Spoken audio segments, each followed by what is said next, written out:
Welcome back to another bingo topic where we're going to cover a myriad of things connected with the Philadelphia Eagles.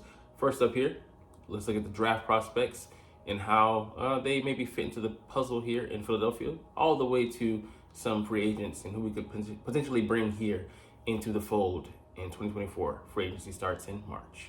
What's up, it's your boy Cintron coming back at you with another analysis video, and I kid you not, that's my real name. Like I said, first up here today, Bucky Brooks' top 5 2024 NFL draft prospects by position 1.0. So this is just his first iteration, and we're going to get into it and dice it up. Kind of like Sakuna. Anyways, Jaden Daniels at QB2 over Drake May. And fast forward, little hint, I'm just going to tell you that quarterbacks, we already have ours in place. He's our franchise quarterback. He's on for another 4 years, $250 million to the tune of that bill, but we're going to skip over this. These guys are going to be available. I'll just say, if I could, most likely I would draft Michael Penix to be a backup to Jalen, create some, first round draft trade bait in the future, but he won't be available. And I don't care to study up on any of these guys. I don't think any of them will be available when we pick anyways. So, and we really have areas of need this year, so skip that. Running backs is where I'm looking at, man. There is all of these guys, to me, including him, are someone I would bring to this offense.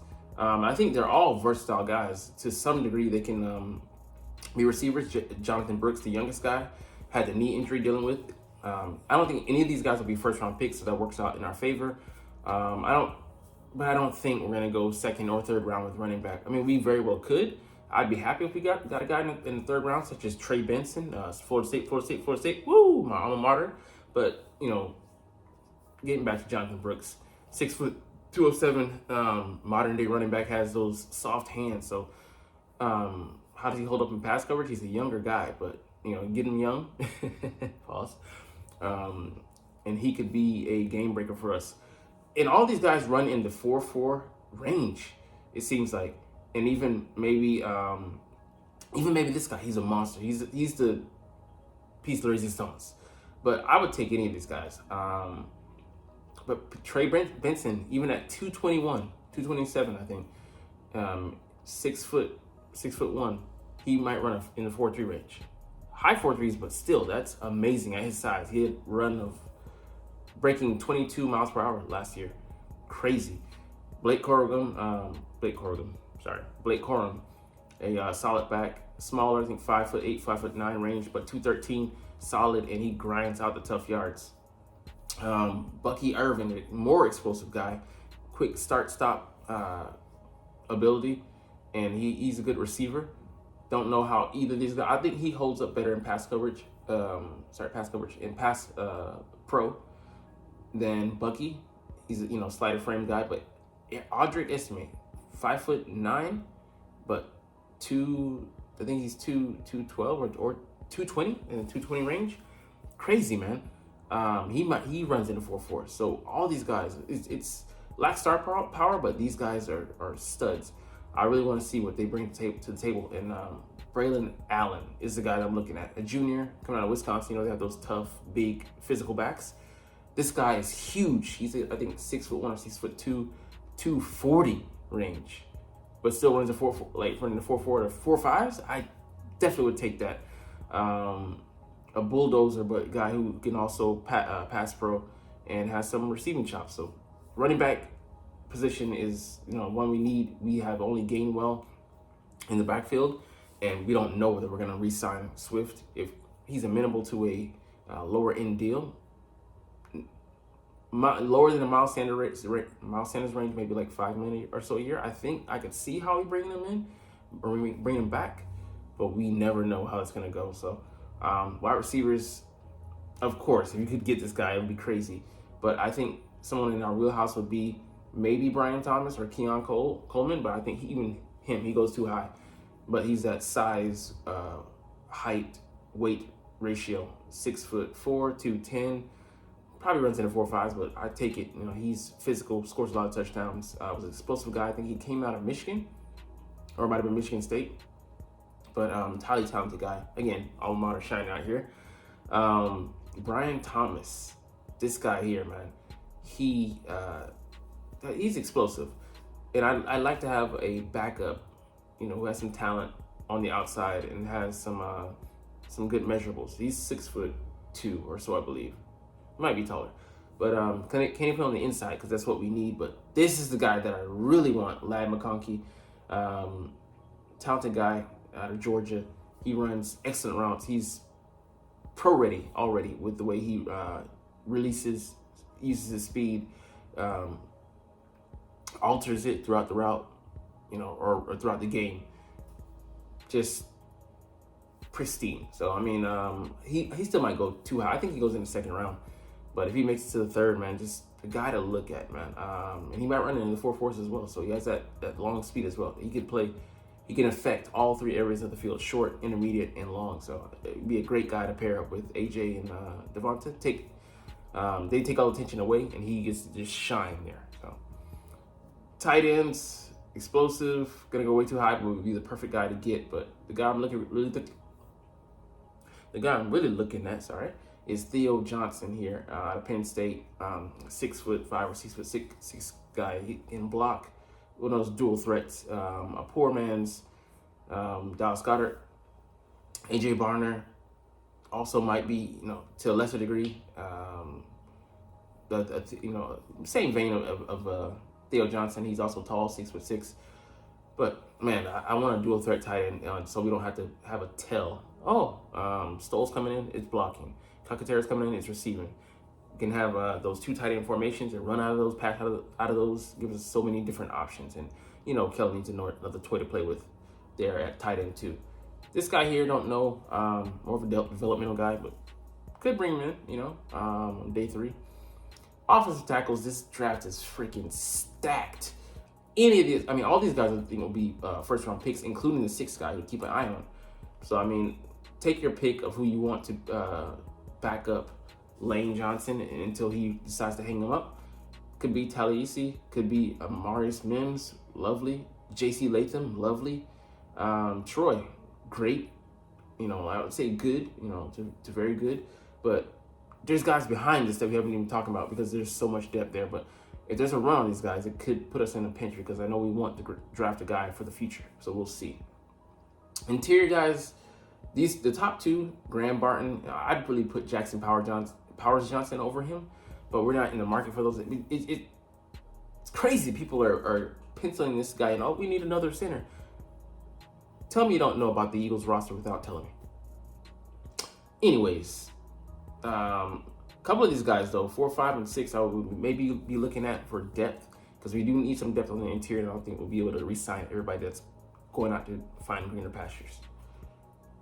Edge defenders, gonna go too high. I think he goes too high. Would be the perfect guy to get, but he's gonna go too high. Chop Robinson is more in our wheelhouse as far as where we're picking. If we just do decide to go first round, but great guy, great talent. Runs a 4.47, and explosive. Didn't have the production in college. Had 9.5 sacks, but production isn't everything, and we're looking at the measurables and the intangibles, and I think he has a lot of those. Could be our eventual Brandon Graham replacement. This guy here is also he's a hard worker, a blue chip guy. I need to look closer at him, but doesn't have all the measurables, but he does produce, and he comes from the Alabama program. So D tackle, we're not really in the market. We got 4 guys who are already kind of like penciled in there. Devondre Sweat, just looking at draft profiles for later when these guys become free agents. Chris Jenkins, the junior, looks just like his dad, and he's just as athletic. Darius Robinson would be someone I look at. 6'6", 270 range. Showed out at the Senior Bowl and played hard, physical, beating guys on the inside and outside. So someone to keep an eye on. Could, maybe bring it to the fold if, things were to go our way. Maybe slips to the 3rd, 4th round. It all depends on where our priorities are and who we drafted and who we haven't at that point. Linebackers. I'm in love with a lot of these guys, pause. Edgerrin Cooper, gonna go way too high, but he'd be the perfect blend. A blitzer and a guy who can play the run support. Emerging blitzer last year. but as well, he's good in coverage. Jeremiah Trotter is better than his father at that as well, having 2 picks this past year. Still better playing forward than backwards, but he did grow in that area of his game. Potential day 2 pick. Peyton Wilson would be my perfect guy to have. The size, he's 6'4", 240, can blitz, can cover. He can drop. He can, one-on-one with the tight end, running backs coming out the backfield. The only thing with him is the injury history. Other than that, if you can pick him in day 2, man, be such a boon for us. So I'm gonna be watching what we doing in free agency at linebacker really closely. Cedric Gray, same. Pause. I just said that. I'm lying like a motherfucker. Him and Junior are more of the run ball, see ball, go get ball, hit type. They're specimens physically, but they play better forward than going backwards. I think they might be adequate in that area, but we're really not looking for a will linebacker. I really want a Mike who can be in the Derek Brooks mold. Be the controller there, but also drop in coverage, affect the passing game. Now they're long. I think he's like 6'3", 240, and has size. But Zach Cunningham has size as well, and he's just a body there in coverage. So, anyways, cornerbacks would be the perfect guy. Can do everything, play in every system. The best cover guy. Could be a tweener, could be a weapon. Cornerback or safety. The guy I really want in Quinyon Mitchell, he gives me Sauce Gardner vibes, and I love Sauce, man. Kool-Aid McKinstry wouldn't be a bad consolation prize. So, any of these 5 guys you give me here, I'm happy. I'll be super excited, over the moon if you give me Quinyon. Nate, only weakness in his game is supporting the run. Other than that, man, he's a good clue corner. So he'd be a consolation prize, but I guess I'd take it. But I'd be looking at you like I am now. Safety's the last place you're going to get to. Tyler Newman, he's growing on me. I'm a big hitter. He can cover. Not the best in coverage. Cameron Kitchens is really the guy I want. If we could get him with our round 2 pick, I would be over the moon. I'd be ecstatic. He covers, I think he might be Ed Reed's cousin. He covers like no other. 5 picks the previous year, 6 this year. It's wild. He put on for the U, man. And he's a sideline guy. I think he can really come in and be a cerebral controller there in the secondary and the quarterback of the defense. Now, this guy, he can hit, but, they're more close range, close to the line of scrimmage type guys. Too light, good cover guy, nickel, but we don't need that here. And he's an enforcer. We don't really need that either. So that's where I am with all the draft prospects, but let's continue on to the next part of the video. So the NFC East draft grade. So they give us a B-. Jalen Carter. This guy, he started 1 game, but he was a big component, wore down as the season went on. That being said, I think he'll take a huge step next year. Conditioning better under control, and then adding some more hand fighting training in the offseason, he could truly start tapping into his potential. Nolan Smith, we don't know. Big question mark. Didn't really give us anything this year. He has to learn a playbook, and I am concerned about that shoulder and learn more about his body. But he's still a growing young man. But I want to see what he brings to the table. But as of right now, we have to draft as if he's not there, because he's the great unknown. Tyler Steen, I'd be interested to see if he steps into or competes for the right guard spot at right tackle. I expect him to step in at right guard, but we will see, man. Sidney Brown, if he wasn't on the men, I would slot him in for a starting position, but we'll see how he does in the offseason as he continues to be get better. But it's a shame that he got hurt in December, man. Keely Ringo, show up some potential. We might have something there, but draft as if you're not banking on him, because you can't. Tanner McKee, if you can step into the number 2, there's so many ifs with this class, but there's so much potential. I would say that's the one word with this class. Potential not yet proven. And Morel Jones might be the steal because he came in and played under Patricia when Patricia took over, and he showed us some things, man. He might be a great run defender in the making. Eli Ricks, he showed us some things, but he needs some more seasoning. Ben Van Sumeren, we don't know what he could develop into, but I think we got a special teams ace in the making at the very least. So B- here, I would say that's about right because there's so many question marks there. All right, on to the next part. No, I get it, man. Shut up. All right, should the Eagles reunite Eddie Jackson with Vic Fangio? I don't know. At this point, he's 30, and he's not a spring chicken anymore. 2017 fourth round pick, played under Vic Fangio there in Denver. I'm sorry, in Chicago, and he was a solid safety. More cerebral guy than athletic. Started 100 games, 10 forced fumbles, 15 picks. I would say bring him in as a backup, and he's a guy that can relay the system, teach more than for his on-field presence, but play in a pinch if needed. That's where I would slot him, because dealing with guys who are refurbished goods, I hope that we're done making that the main route. I get it, safety and linebacker are not priority positions for us, but we still have to start putting some level of importance on those. Otherwise, we'll just have a repeat of this past year.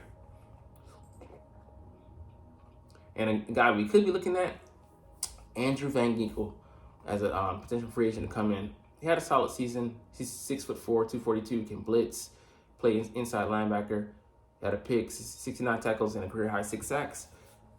Someone that you can look at if the price is right, to potentially be a backup edge. For one guy, we can get two positional position flexibility and two position flexibility, I should say. And we need someone like that because we only keep like 4 linebackers, and I think one was on the practice squad last year, so it's questionable.